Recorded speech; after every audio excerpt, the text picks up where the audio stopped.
आज मैं आपको किसी टॉपर की कहानी नहीं सुनाऊंगा। मैं आपको एक ऐसे लड़के की कहानी सुनाऊंगा जिसका नाम अमन हो सकता है या रवि हो सकता है या फिर शायद आप खुद।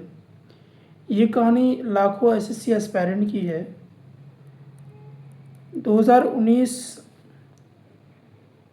ट्वेल्थ से ग्रेजुएशन कंप्लीट हुई। सब ने कहा बस सरकारी नौकरी की तैयारी करो। उसने भी सोचा बस एक 2 साल की बात है, फिर मम्मी पापा को प्राउड फील कराऊंगा। उस दिन उसने एक डायरी खरीदी। उस डायरी के फर्स्ट पेज पे SCCGL 2023 लिखा। उस वक्त उससे बिल्कुल अंदाज़ा नहीं हुआ कि ये सफ़र कितना लंबा होने वाला है। शुरू के कुछ महीने बहुत अच्छे गुज़रे। नई बुक्स, नए टीचर, नई नोटबुक्स। हर दिन 10 से 12 घंटा पढ़ता। सिलेक्शन तो पक्का है, लेकिन पहले एग्ज़ाम आया, रिज़ल्ट आया और इसका नाम लिस्ट में नहीं था। उसने खुद को समझाया कोई बात नहीं, पहला अटेम्प्ट था। दूसरा साल शुरू हुआ। अब रिलेटिव्स के सवाल शुरू हो गए। बेटा अभी तक कुछ हुआ नहीं, कब तक पढ़ोगे, प्राइवेट जॉब ही कर लेते। हर फंक्शन में ये सवाल उसका पीछे करता और वो सिर्फ मुस्कुरा कर कहता क्यों, कि उसके पास जवाब नहीं था। घर लौटकर जब मम्मी पूछती खाना खाओगे, तो वो सिर्फ इतना कहता हाँ।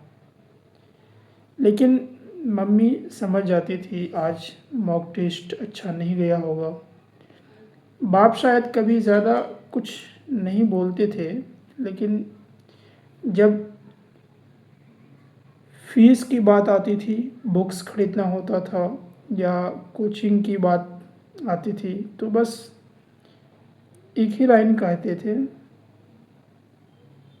कि बेटा मेहनत करना। फिर एक दिन उसने अपने स्कूल के दोस्त का व्हाट्सएप देखा। नई bike, office ID card, salary credited. उसने खुद से पूछा क्या मैं गलत रास्ते पर हूँ। उस रात पढ़ाई नहीं हुई, बस सेलिंग को देखते हुए सुबह हो गई। लेकिन अगले दिन उसने अपने डायरी दोबारा खोली। उस पर फिर लिखा SCCGL 2024 सिलेक्टेड कैंडिडेट। उसने सोचा अगर इतना दूर आ गया हूँ तो अब वापस क्यों जाऊँ। उस दिन उसने स्ट्रेटेजी बदली, रैंडम पढ़ना बंद किया, वैक्यूज़ स्टार्ट की, मॉक टेस्ट एनालिसिस किया, मॉक टेस्ट देना स्टार्ट किया, रिवीजन नोटबुक बनाई, गलतियों की लिस्ट बनाई और धीरे धीरे मार्क्स बढ़ने लगा। एक मॉक में 92, फिर 108, फिर 126, 150, 62। इसी तरीके से यानी पहले से मार्क्स बढ़ने लगा तो उम्मीदें बढ़ी। अब लगने लगा कि मैं भी रेस में हूँ। लेकिन ज़िंदगी कब सीधी चलती है, कभी घर की प्रॉब्लम, कभी हेल्थ इश्यू, कभी पैसों की टेंशन, कभी खुद पर डाउट। फिर भी उसने पढ़ना बंद नहीं किया।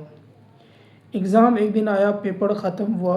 बाहर निकलते ही सब आंसर डिस्कस कर रहे थे। किसी ने बोला पेपर इजी था, किसी ने बोला कट ऑफ बहुत हाई जाएगी। पहली बार उसने किसी की बात नहीं सुनी, सीधा घर गया और अगले एग्ज़ाम की तैयारी शुरू कर दी। कुछ महीने बाद रिज़ल्ट आया, उसका नाम लिस्ट में था। उसने सबसे पहले मम्मी को फ़ोन किया। फ़ोन उठते ही कुछ बोल नहीं पाया, सिर्फ एक लाइन बोली माँ, हो गया। दूसरी तरफ कुछ सेकंड की खामोशी थी, फिर मम्मी की आवाज़ आई, मुझे पता था। उस दिन उसने समझा सिलेक्शन सिर्फ उसका नहीं हुआ था, उसके पेरेंट्स के सेक्रीफाइस का भी रिज़ल्ट आया था। अगर आप ये वीडियो देख रहे हो और बार बार फेल हो रहे हो तो एक बात याद रखना, हर फेल अटेम्प्ट तुम्हारी वैल्यू डिसाइड नहीं करता, लेकिन हर सिंसियर अटेम्प्ट तुम्हारे इम्प्रूव ज़रूर करता है। आज तुम्हें लाइब्रेरी में बैठे हो, कल शायद किसी गवर्नमेंट ऑफिस में बैठे होगे। बस एक कंडीशन है, रुकना मत, क्योंकि कई बार लोग सक्सेस सिर्फ एक अटेम्प्ट दूर होते हैं और वह उससे पहले ही हार मान लेते हैं। अगर तुम्हारा सपना सच में तुम्हारा है तो उसके लिए लड़ते रहो। एक दिन रिज़ल्ट स्क्रीन पर तुम्हारा रोल नंबर भी होगा और उस दिन तुम समझोगे कि हर सेक्रीफाइस की कीमत थी। मिलते हैं अगले वीडियो में, और याद रखो, तैयारी सिर्फ एग्ज़ाम की नहीं, खुद को मजबूत बनाने की भी होती है। ठीक है, टेक केयर, बाय बाय।